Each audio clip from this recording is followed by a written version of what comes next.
But I had to be okay with someone saying, oh, Steve couldn't cut it. Steve couldn't make it in real estate, Mm. right? When things got hard, Steve quit. That's what my ego and identity had to fight against. Hi, I'm Tim Bratz, and every week I sit down with the top influential entrepreneurs in the country to discuss how to leave a true legacy in all things happiness, health, wealth, and wisdom. This is the Legacy Podcast. Hey y'all, welcome to the Legacy Podcast. I am your host, Tim Bratz. Today I'm sitting down with my long-term friend, Steve Trang, an absolute sales master. We met through some mastermind groups several years ago and have stayed in touch. Steve had a real estate business and found out that his real forte and his extreme skill set is in training sales teams. And he has gone all in on training sales teams and is known as the industry expert for training those sales teams and helping people generate more revenue. And we all know that if you have more revenue, revenue solves all problems when it comes to business. And so Steve is that guy who can help your team go to the next level. And, we were just talking offline a second ago that there's been a lot of quirks in the marketplace. Money's not free flowing like it used to. There's a little bit more of a tendency to pay attention to expenses and try to cut costs when here's the thing, at the end of the day, dude, you can only cut costs so much. What we really need to be doing is focusing on generating revenue and driving more revenue. And so that's going to be a lot of the skills, techniques, tactics that we're talking about in today's episode. So Steve Trang, welcome, brother. Thank you for having me, man. It's a pleasure. Always happy to do anything with you. You're one of the best people in the industry. So look up to you, love what you're doing. So always happy to talk to you, man. I appreciate you, dude. It means a lot coming from you. So tell me a little bit about what you've been working on. I know you've had a lot of different changes and things that have happened in business over because we've done an episode. I think I had you on the podcast about a year and a half ago or so. Tell me a little bit about what's changed in your business. What did you see in 2024? And what I'd really like to do is start diving into 2025 and what are businesses doing in order to see real results in this new year and kind of how the economy is changing. So let's bring me up to speed. Yeah, so I would say the biggest change for people that have been following me, the single biggest change was I stopped buying houses. In 23, the end of 23 December, we got that free time. December is a little bit slower. I sat down and I wrote my vivid vision. And when I wrote down my vivid vision, what was missing in it was real estate, right? Like I want to create millionaires. I want to preach capitalism, entrepreneurship, and all this, great stuff. Real estate wasn't in there. Sales training was. And so, one of the things I put in there is like, I want to build a $100 million company. I want to build a company that at some point, someone says, hey, I want to write you a check for $100 million. I want to have a company that's worthy of that, right? Buying real estate does not get me to a $100 million business. And so I had to make a decision. So I wrote that vision in 23. In 24, in February 24, that was it. We're not buying houses anymore. Now, everything we had under contract, we still bought. So we still bought something in I want to say in June or July, right? But for the most part, we're no longer marketing effective February 24. That was a big, massive identity change. And that was the hardest part because, the things we always judge, the influencers on is like, oh, they're just a guru, right? And so I had to be okay with somebody saying, and maybe no one cares, but I had to be okay with someone saying, oh, Steve couldn't cut it. Steve couldn't make it in real estate, right? When things got hard, Steve quit. That's what my ego and identity had to fight against. Because I know for the longest time, when I had a wholesaling coaching business, I had to wholesale for credibility, right? For a reputation. I didn't want to be someone that was teaching something that no longer worked. We have some people that do that, right? So I didn't want to be that guy. But I also accepted the fact that I actually stopped coaching wholesaling some time ago. I've been a sales trainer. So since I went to sales training, I stopped coaching wholesaling. I taught wholesaling, I think, since 21 or 22, something like that. So really, I could stay in integrity and just, teach sales because I'm still doing sales. So that was 24, was just shifting massively. Started another venture, ended that venture. I talked to you about it. We were doing a done-for-you sales for other people. We tried that. It was interesting, not what I want to do. So we stopped doing that September of 24. So we started it in March, stopped in September. This is not it. This is not where we want to go. This is resource heavy. This is people management heavy. Let's focus on our biggest levers, which bringing us to 25. I was sharing with you, I'm doing something. I haven't announced this publicly yet. So I'm guessing your podcast is probably going to go at least a week from now. Is that Yep. fair? Okay, Yep. cool. You So can talk about it if you want. yeah, so I can talk about it here, right? Because so we're announcing this is on Sunday. Right now, what we have is we have a AI tool, an agent that's been personally coached by myself and Ian Ross, the other trainer here, who's a genius at sales. He's obsessed with all things sales. I'm pretty obsessed. He makes me look like just an average Joe. Yeah. So we're both obsessed with sales, and we've both trained the AI bot. And so now we have it where like anybody, for free can go to our website, upload a transcript, and it will score the call based off how Ian and I would score the call. So that I think is going to be a big lever for our business, right? We're doing it for free, so that should be a massive lead magnet. I can't think of a much better lead magnet than review my call for free, Exactly. right? So That's amazing, that's man. That's super that's the big exciting. thing. That's Yeah. great. So we're talking And about so like, that'll be levers to free. 25. That'd be great. And here's the thing. I think a lot of us go through like, dude, we're ever evolving, we're ever changing. And if you're not, guess what? If you're not growing, you're dying, right? If you're not ripening, Yeah. you're rotting. You're only going in one direction.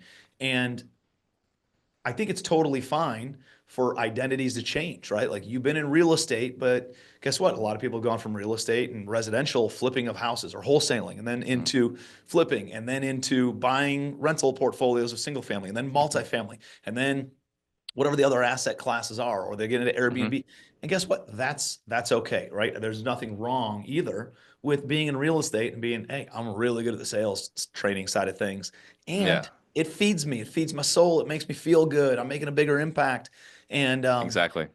checks a lot of those fulfillment boxes for you and saying, dude, this is relevant to me and it's what makes me happy. Who gives a shit about what anybody else says, right? Mm-hmm. Like I'm turning 40 this year and I care less and less about what other people say and the Right. image, right? That I was obsessed with in my teens and my 20s, of making sure that everybody likes me. I don't need everybody to like me.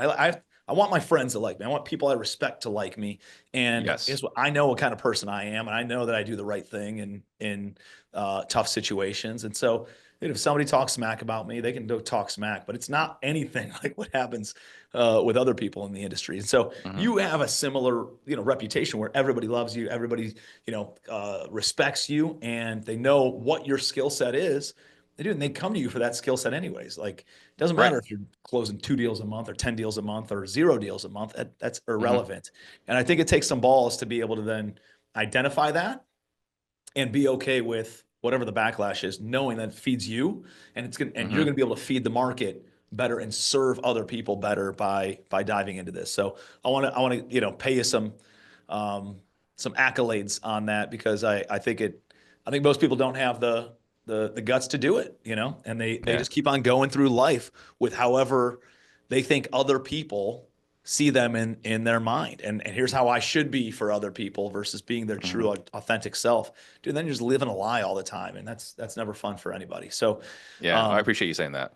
yeah, man, absolutely. So big accolades to you on making the shift and then leaning into these technologies. So We have to.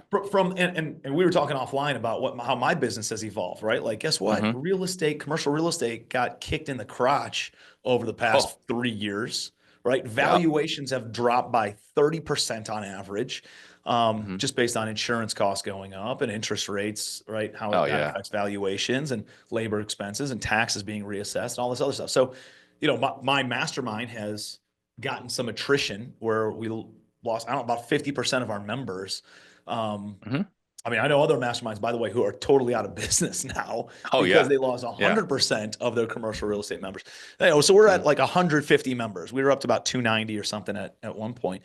And Mm-hmm. I realized, guess what? There just needs to be a different offering for people who aren't to the level maybe that we're at, or they're not at that 10 or 20 or 50 or $100 million portfolio yet. That's okay. We kept a very high quality group in legacy family, and we had to come up with something else for people who are trying to go from 1 unit to 20 units or 50 units or up to their first 100 units.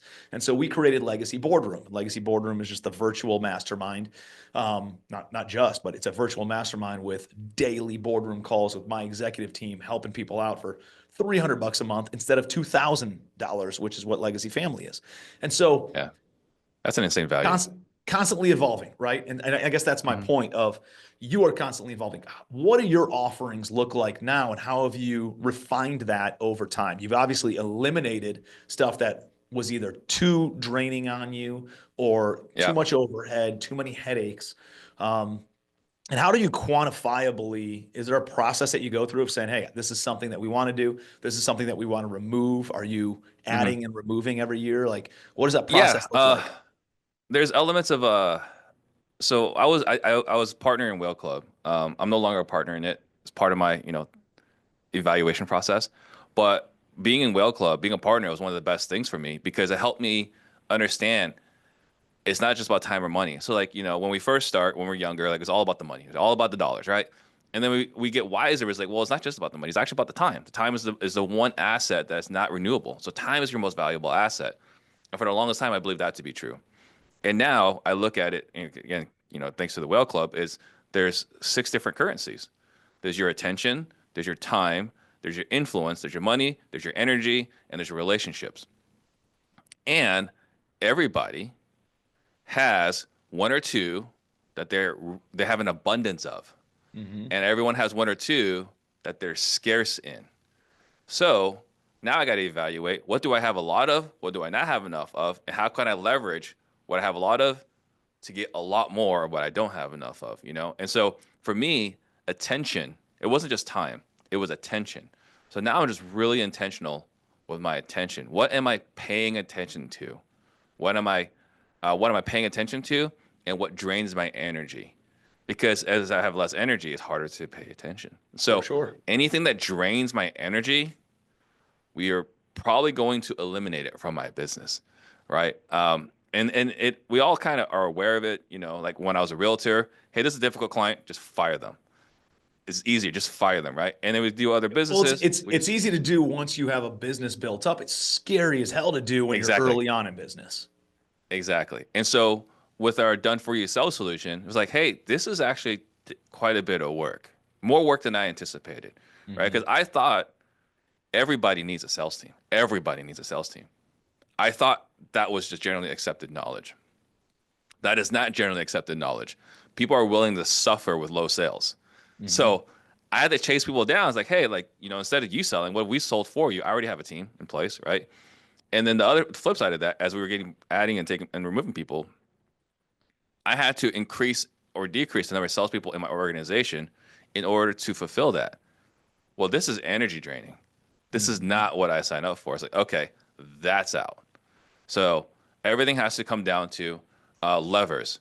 Can this give me time or energy back for the effort I put into it? If it can, we're doing it. If it's draining in energy or time and it feels like drain, it's out. Trevor Mock, talks about the energy audit. Doing an energy audit, I think he says do it quarterly. I don't know if I do it quarterly. I would say when I get in the car and I'm tired, it's like, why am I tired? What's draining me? Okay, let's stop Mm-hmm. doing that. So Trevor Mock that's is one of like the dude. Talk about somebody with a great reputation and just a yes. phenomenal human being is Trevor Mock, hmm and that's somebody Yeah. that um, I have a ton of respect for. And I met Trevor, shoot, probably dude, 15, 16 years, maybe longer, 16, 17 years ago. Wow. And I've Okay. known him for a long time, like before he was doing Investor Carrot and all that stuff. And it's been hmm amazing. And he was awesome back then. And he's just like, dude, he's seen up on a pedestal today because everybody's got hmm so much respect for him, and he's been able to build a big business and have an amazing family and make a big impact in a lot of people's lives. And so he's somebody that definitely everybody's got to make sure you're following Trevor because he's a great guy and Great human. pays attention to these things that a lot of people aren't talking about, right? And the hmm energy audit's a big deal, right? Like we have a limited amount of time. Let's do things that feed us and either staff out or eliminate the things that don't. And it's Mhm. easy to talk about, a lot harder when you're in It's that box. so it's so easy to say. So easy to say because it's not new information. But someone listening to this right now, this is not new information. Mhm. It's the application. It's how do you do it, right? Are you willing to give up your ego and identity in pursuit of something bigger? Are you willing to, deal with the naysayers? Are you willing to cut things that were once important to you? Because look, there have been multiple stages in my career where I've been where I didn't dream was possible. And I say it's no longer good enough. I say this no longer serves me. Like how many times in your career is like, man, I can't believe how great things are. And a few years later, this no longer serves me. It's Mm. crazy to have to go Mhm. through all these things, right? And so it's this constant evolution. You're constantly, what was it? So the animals that, like a snake or animals that was it molt, right? Like they Yeah. lose their shell, right? Yep. That's the entrepreneurial journey. No one can see it, but we're constantly outgrowing ourselves. Mhm. And then we have to shift as we outgrow ourselves. Dude, always. Oh, and guess what? I look back at my 20-year-old self and I'm like embarrassed at that person I used to be, right? Because Hmm. I was loose-lipped, kind of an asshole, right? Like I'm like, Hmm. I don't thank God we change, right? That's a good Yeah. thing that we change. It's a good thing that we evolve. It's a good thing that we improve because if you're the same person that you were 10 years, 20 years ago, dude, you got way bigger problems, right? Than being that. It's like, You're dude, Al Bundy. You're Al Bundy yeah, talking about your seven touchdowns in the exactly. playoff game. Exactly. So that's great, man. Well, that's exciting. This episode of the Legacy Podcast is brought to you by the Legacy Boardroom Mastermind. So our goal is to give as much free information away as humanly possible through all of our social media platforms and try to help people with their businesses, help people with their lives. We also have something for people who want more one-on-one attention, which is Legacy Boardroom. Legacy Boardroom is a board of directors for your business. If you are doing up to about $10 million a year in gross revenue, you're making some money, you got some good things happening, but maybe you can't afford a C-suite of executives, of a chief marketing officer, a chief operating officer, a chief investment officer, a chief human resources officer, and you need access to these fractional C-suite executives. That's what this was built for, at a fraction of the price of what you can find anywhere else in the marketplace.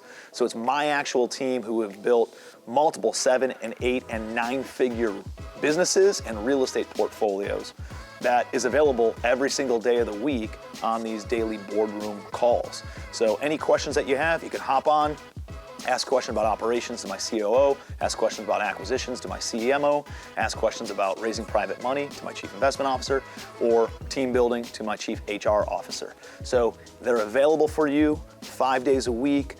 Any questions that you have, any hurdles that you're facing, anything that you need, these guys are available to help you break through any sort of barriers and take your business to the next level so that way you can build a business that is designed to feed your life and your lifestyle. So if you're interested in learning a little bit more, check out legacyboardroom.com.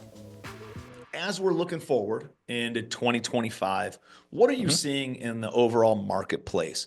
You train a lot of people on their sales teams. Hmm. Has the sentiment changed? From a real estate perspective, there was Yeah. this unbelievable, just like a shot in the arm of adrenaline and excitement when Trump won, from a business and real estate standpoint, right? Yes.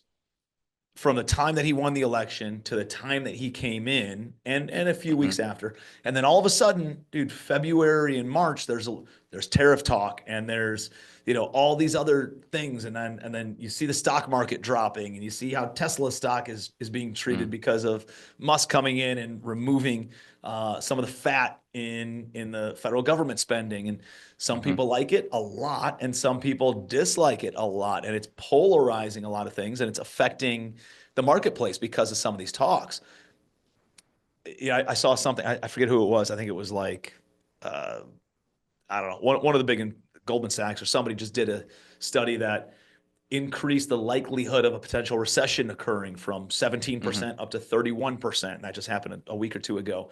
Yeah. What are you seeing just in real world talking with entrepreneurs and them coming in and their sales teams? Like, Are they excited about the market? Are they Mhm. hurting because of the market? Or like, where's the sentiment right now?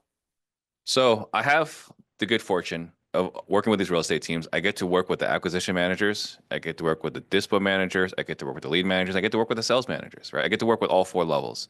That's inclusive of our coaching program. I can tell you right now, the dispo people, life is easy. If they got a deal, it just moves. It Mm. is not hard to move a deal right now. The sentiment from flippers is very high. They are very optimistic today. So for the last 3 or 4 months, every dispo training call, I was like, "Hey, what challenges you guys having?" Like, we don't have any challenges. Like, okay, well, I feel kind of useless right now as a coach. Like, so the dispo, easy, right? If it's in the middle of any city, it's a done deal. The only challenges ever on the dispo side is rural properties, but dispo is easy. Um, Call volume has gone up for lead managers. So like on all our calls, our training calls, people are regularly setting record numbers for appointments booked in a week, right? Wow. We have two clients, one in Boston and one they're in multiple markets. They're in Kentucky, Ohio, Alabama, and Georgia. Um, they're both setting record numbers and appointments set for a week. Their problems is not having enough salespeople to set the appointments. So lead managers, appointments are up. Dispo managers, deals are easy to sell. Acquisition managers, well, that's always going to be a problem, right? Yeah. That's the reason why we have the sales training. But lead managers are easy.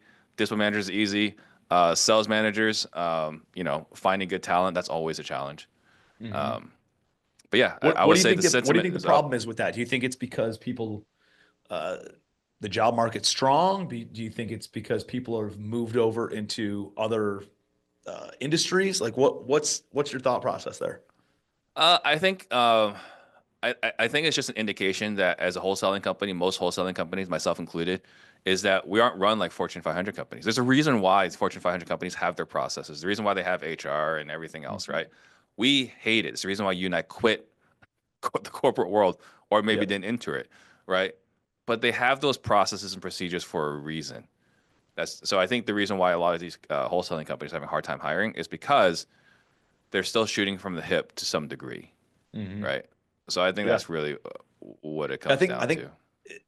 I mean, a conversation when I lead discussions of people are like, I can't find good people. It's like, what are you offering them, right? Mm, If you treat your business like a hobby, you're going to attract hobby level folks to your, like, you have to, mm-hmm, if it's a business and you want it to be a real business, you got to treat it like a real business and you got to put people on W-2. You have to offer health insurance. You have to mm, offer dental insurance. Like you have to offer these things mm-hmm, and if you don't, you're not going to be able to compete with corporate America. I mean, think about our advantage was the flexibility and the agility that we had to work from home and flexibility and schedule and things before COVID happened. And then mm-hmm. guess what? COVID leveled the playing field where corporate executives and corporate employees got to work from home too. And so the entrepreneurs lost their edge in the ability to Yeah, attract people who wanted that flexibility and schedule, and they need to level up in different capacities. So you can't be 1099ing everybody. I realize you want to keep your costs down, but if you want to build a real business, it has to be treated like a real business. right, exactly. And then I'm also seeing, unrelated to my coaching program, but just hiring as in general, I am finding a lot of businesses that are going out of business. So Mm, like, I've had people apply like, why are you applying to work for me? Are you willing to give everything? And actually, that's not even just wholesaling, even marketing companies, right? Like, I'm talking to someone right now about potentially working for me, and if I land him, it'll be awesome, right? And I'm talking to like, dude, you make a lot of money running a marketing agency. Why would you ever work for me full time, yep. right? And he's like, yeah, I bring in a lot of revenue, but like a lot of other businesses, it's not just about the top line, Yep. right? Dude, So, marketing agencies is a tough business. I'm a partner right. in one, and it's like a property management company, dude. Every time you bring on more units and you generate more revenue, dude, you got to hire more people, and it eats up the overhead, eats up Mm, all the profit. And that's the same thing in most marketing businesses too. It's tough until you get past that hell zone of, mm, you got to be doing $3 million in revenue in order for it to really start generating some right. profit. And it's a tough business. Yeah. So that's what we're seeing as well. What are people pretty confident about where the market's going though? I mean, it sounds like It seems wholesalers so. are. Yeah. It seems so. We still have some churn in our business. You know, it's funny, like we have more people joining and then more people leaving. Like we're steadily increasing the number of our clients, but like for every, three we add, we lose two is what it seems like over and over again. Yeah. You know, and so I think that there's people that are optimistic, but we can't disregard that there's still a lot of people hurting. And like real business owners, people that have had success, right? These are people that have demonstrated success and now they're hurting. And maybe they weren't able to pivot. Maybe someone important left. I'm not exactly sure, but for every three we add, we lose two, right? Mhm. So I think there's that as well. Another thing too, like it's interesting what's going on with the economy. Interest rates, like what I was really excited to hear. I don't know if it's gonna be true. What I was really excited to hear is like, hey, if we can actually balance our budgets, then all interest rates will go down and everything will be better, right? Uh, so I think that will be interesting. But at the same time, what's not talked about, I haven't really heard anyone talk about it, is we can do it later. What no one's really talking about is I'm a very big fan of what they're doing in reducing spend. Very big fan of all that. But there's gonna be consequences. We sucked out. I think they said they've cut $115 billion in their annual budget. Mhm. The first COVID stimulus package was 800 billion. The first one. There was more later on, but the first one was 800 billion. It boosted the economy. It made a lot of coaches a lot of money, right? We're sucking $115 billion out of the economy. Again, I support it. I am pro reducing fat, but we can't ignore the fact that there will be financial consequences in sucking Mhm. $115 billion out of the economy. Well, the question becomes, what happened to those roles also, right? They're cutting so Mm-hmm. many government jobs. Mm-hmm. Like they sent out that letter. The letter went out to all government employees and says, hey, you have until this date to quit. Otherwise, you Mm-hmm. will be measured, right, on Mm-hmm. performance moving forward. And if you quit by this date, we'll still pay you to the end of September or whatever it was. Mm-hmm. Yeah, And 8 months. Nice, nice severance package. I didn't get that in Intel. yeah, and then if you don't quit, you're going to be held to this standard. If you don't Mm-hmm. meet performance evaluations, then we're going to let you go, and you get let go right away, and you don't Yeah. get a severance package. And so, that's out there. I think what happens to all those employees when they leave in September, right? Now, do they go look to start their own businesses? Do they look for other jobs? Does this create an influx of unemployment out in the marketplace right now? Um, and by the way, it's people who are either jaded by their role at the government, or they knew that they weren't performers and they'd be let go. And so, what quality of people does that now put onto the marketplace? Mm-hmm. And can they find a job? Are they self starters? Are they not self starters? I don't know. And so I think there's Oh, going I to be bet they're not implications that self-starters. happen toward the end of this year for things that have happened in the past couple of months. Yeah. Yeah, but I would definitely bet that they're not self-starters. Yeah, I was out, but well, so it's like, and I think that's why 2025, from a lot of the folks that I talk to, is like just kind of like status quo. It's going to kind of stay Mm-hmm. status quo. No big ups, no big downs.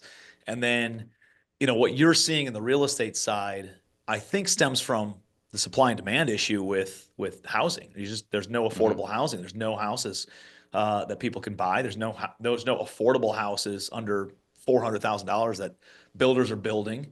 And Mm-hmm. when those kinds of properties come on the market, guess what? Like, people jump all over it, and it's not going to Yeah. last because there's that much more demand for that much little of supply. And it's not going to change. And that's not getting fixed in 2026, 2027, 2028, unless there's Mm-hmm. some dramatic grant programs, unless they extend out 30-year mortgages to be 40 or 50-year mortgages unless there's some sort of substantial tax advantages to doing so. But it's not, it doesn't exist right now. And so Yeah. that's just going to be Well, exacerbated over time. And that the real estate market's going to stay very, very strong in a seller's market, to your mhm. point of what you're seeing in the sales. Yeah. But you know what would be the greatest stimulus of all time? Of all time. If they manage to eliminate income tax. Hmm. Man, there's gonna be that will be bigger than any stimulus in the history, I think, of our country. But also, what I haven't heard anyone speculate on is what's gonna happen to all the real estate that everyone owns. Like, how much real estate do people own that barely makes any money, but they only own it for depreciation? Mm-hmm.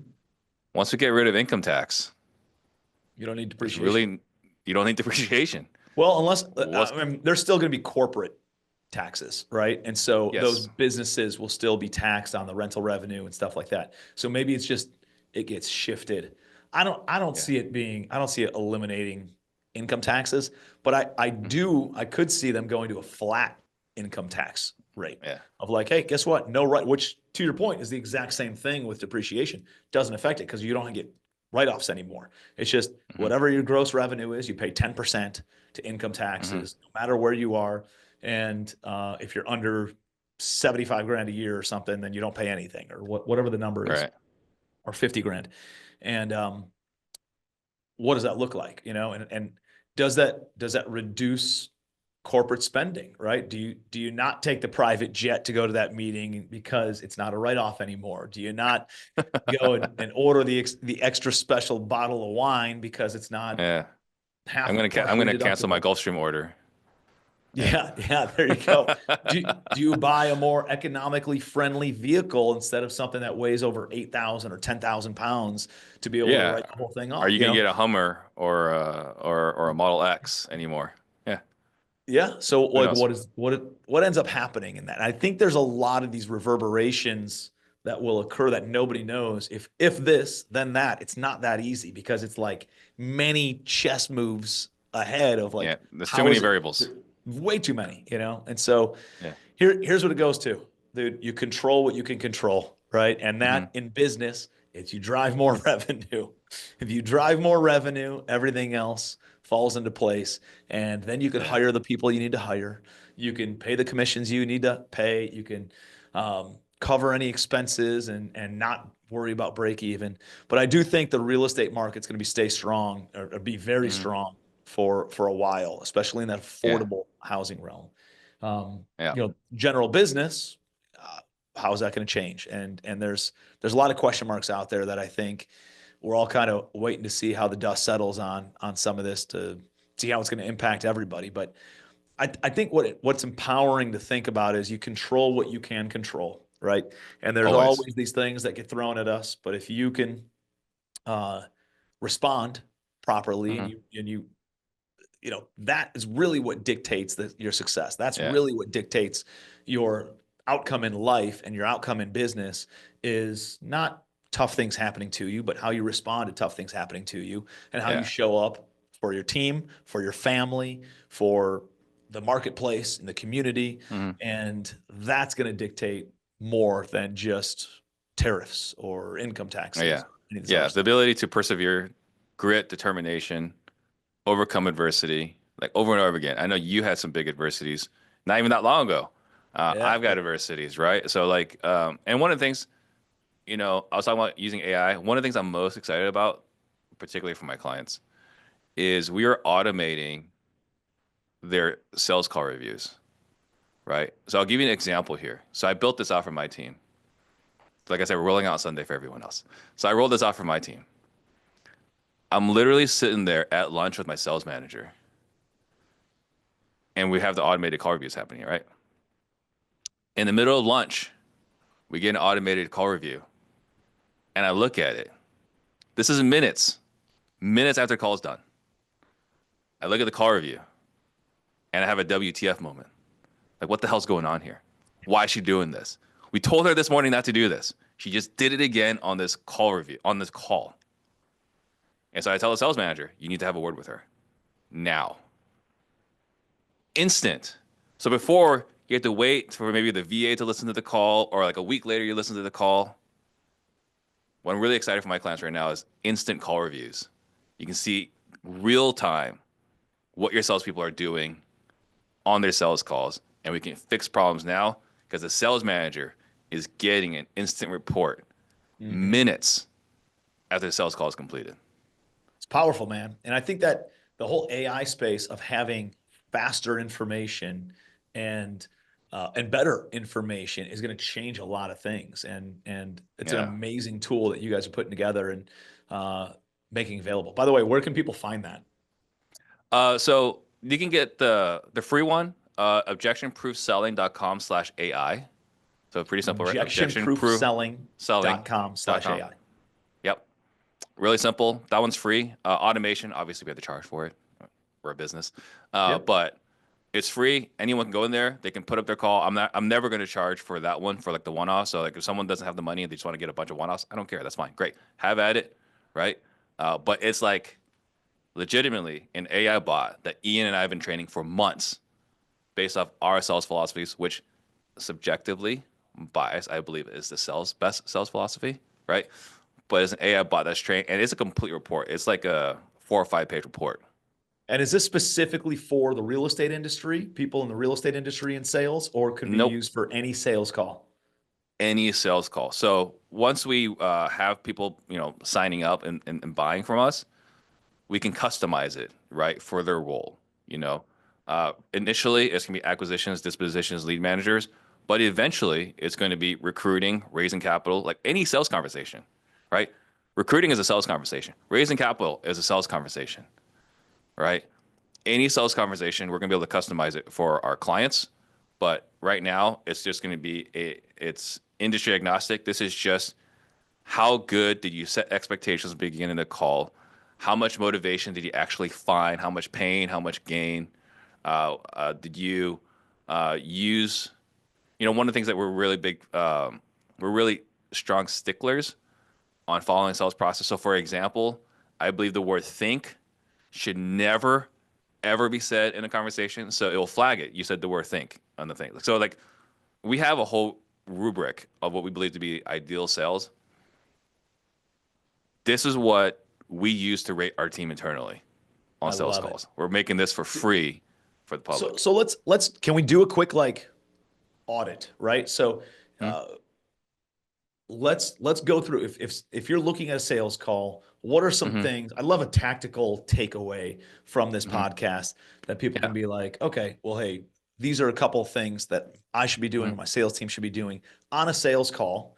And by the way, let's make sure that I'm doing these things or not saying certain things. Hmm. I can go get this Yeah. free Hmm. offering that Steve has. And if I keep on doing it and whatever, then let me just hire Steve. So, like, let's go through and give some tactical, technical things that people should be paying attention to on any sales call, whether they're prospecting for real estate, Hmm. prospecting for business, prospecting for money, doesn't matter. Like, Right. what are some key components and bulleted takeaways that you would audit on somebody's sales call? Yeah. So just a few things. First one, did you set crystal clear expectations? Right. Hey, Tim, I know you were interested in investing in something, maybe to grow your assets. By the end of our time together, if it makes sense, we can talk about where you can maybe get that process started. If it doesn't make sense, it's fine, no big deal. Like you're not gonna hurt my feelings. Just tell me this is not the right time for you. We'll part ways, no big deal, right? It's just crystal clear expectations. Um, are you asking closed-ended questions or open-ended questions? So it's monitoring. Are you asking what, how questions, or are you asking uh, verb-led questions? So, for example, a bad question is, "Hey Tim, if we can agree on everything else that's important to you, is there anybody else who you need to talk to?" That's a closed-ended question. "Hey Tim, if we can agree on price and everything else is important to you, who might have questions about what we discussed today?" That's an open-ended question, right? That little nuance of is versus who, Mm, closed-ended, open-ended question. Like I said, think versus feel. If you're saying think, that's an X. If you're saying feel, that's a green check. mm, Are you spending enough time? Our philosophy is you should be spending at least 40%, if not 60% of the time talking about the pain and gain. How much of things sucked? How awesome are things going to be after we work together, right? What happens if we can't make this happen for you? So that's pain, gain, and then more pain if we can't make this work. How much time do you spend in pain and gain? Talk time. It measures, right? It's text right now. We're eventually going to have it audio, but it's text today. But it tracks 10%, 20%, 30%. It tracks your talk time, right? Because not everyone has Gong. So like here, you upload a transcript, you can tell how much your talk time is. So there's a lot in there, but You like want more talk time, less talk time? less talk time, man. 30% is the goal. Letting them 30%, talk versus letting them you as a talk salesperson 70% of the talking. time. Salesperson should be talking 30% of the time. Like that's ideal. 50% is not ideal, but it's pretty common because most salespeople are extroverted. So target's 30. If you talk more than 50% of the time, you're basically losing the sale. Mm. So, like if you're talking more than 50% of the time, you're focused on convincing. Our philosophy is you don't sell, you get the prospect to sell themselves, right? And they sell themselves talking about how much things suck today, how awesome it's going to be, right? And now that they've talked about how awesome it's going to be, man, I want that. They start telling themselves a great story. If you're telling them, here's why you want to work with me, right? If we start talking about how awesome I am, how great my company is, how many houses we bought, what my reputation, my reviews, I'm the hero of the story here. I'm the hero of this journey.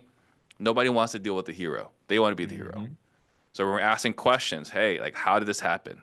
What happened? What have you tried to do to fix it? Who else knows about this? What happens if you can't fix it? When we go through all that, they want to fix it. And when they decide it makes sense for you to buy their property, it was their idea. And if it's their idea, then they're going to more likely sign the contract. They're willing to accept a lower price, and they're more likely to show up on closing day, which is the most important because without closing day, we don't get paid, right? So we measure all of that on the free audit. I love it, dude. That's so good. Those are all such great takeaways and very tactical, very implementable, Hmm. very easy to be aware of. Did I say this? Did I not say this? Like, and and easy to like just constantly. Let's make sure that I'm not for every one thing I say. Let's make sure they say two things, right? That way we stay in that Hmm. 30% range Right. of communication. Let's make sure that I'm asking open-ended questions. It's a couple of check boxes that you're like, oh man, like I can definitely do this, and anybody can pay attention to those things while they're on a sales Yeah. call. Really, really good takeaways, man. So, well, that's fantastic. Here's what I'd like to end with. What are the things that we're celebrating 12, 18 months from now? I know you and I talk on pretty much a quarterly Mhm. basis Yeah. and about what's going on and what you're working on, what I'm working on, and all Hmm. that kind of stuff. What are we celebrating? What's the real goal in business over the course of the next 12 to 18 months? We hop on a phone call or on another podcast 18 months from now. Hmm. Like what are we super excited about? What do we achieve? Oh man, 12 to 18 months. I've raised some additional seed capital for this venture, right? Because I've been raising a little bit of money, so I can hire better people. So we've raised a little bit of seed money. I would say I've got an excellent tech person because right now I'm still the brains. That's not good for long-term success, right? Yeah. I need I need a super smart tech guy who is obsessed with AI, right? Because like I said, like we're doing this. This is basically me I'm driving, which is fortunate that I do have an engineering degree, so I do have a bit of a technical background. But I want a super smart tech guy on the team, right? I want um I want someone that's good at raising capital, because I talk about $100 million company. You can't build $100 million company without investors putting behind you, so you can really, put more fuel, Mhm. some high octane gas, right, into the car. Um, and I want to say, we're gonna have hundreds of clients. We're gonna have, for Ian, site visits. I mean, I would love to have at least one Fortune 500 company we consulted for. That's awesome, man. That's amazing. Well, dude, it's super exciting to watch the continued growth, continued progress, continued evolution that you are always working through, man.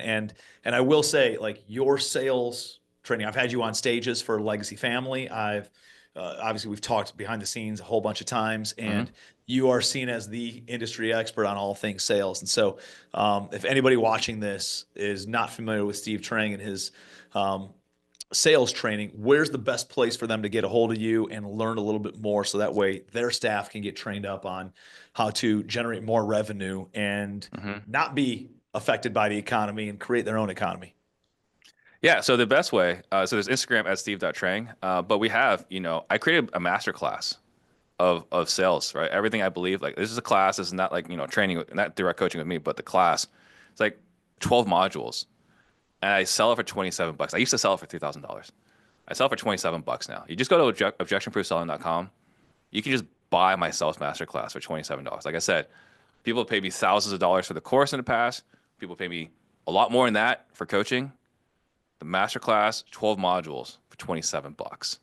I Love think it. anyone that's listening that wants to get better at sales, I promise you there's nothing better you can buy for $27 for Dude, sales like than that. it's the cost of a standard book, right? And to have Yeah. a master class on sales taught by the guy who is seen as the industry expert in this space, it's awesome. Awesome. What's the website again? Give me it to one more time. Objectionproofselling.com. Objectionproofselling.com. Awesome. Well, brother, I appreciate you being here, man. It's exciting, all the new stuff that you have going on. Super pumped to hear about how your AI tool helps so many people, and also, again, the constant evolution of your own business, and as you continue to grow it to be this 9-figure business, which I know you're going to hit. So it's cool to see the good guys winning, right? Like we've Oh, yeah. been knowing each other for a long time. We've been in masterminds for a long time, and watching the staying power and continued growth of the good guys. And we all know, like, some of the bad guys that get spun out and they leave Hmm. the industry or get exposed.